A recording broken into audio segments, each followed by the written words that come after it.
bakusuubiramu? Mpulira essanyu lingi nnyo ku mutima. Kansooke eno nebaze bazadde bange abanzaala.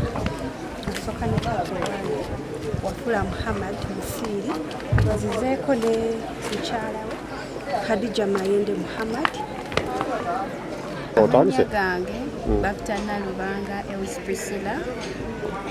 Sooka netwala kano akakisa okweyanza bazadde bange okumbeererawo mukono okusoma, era nga ntwala omukisa guno okusiima taata wange Mr. Musitwa David ne mukyala we mukyala Evelyn.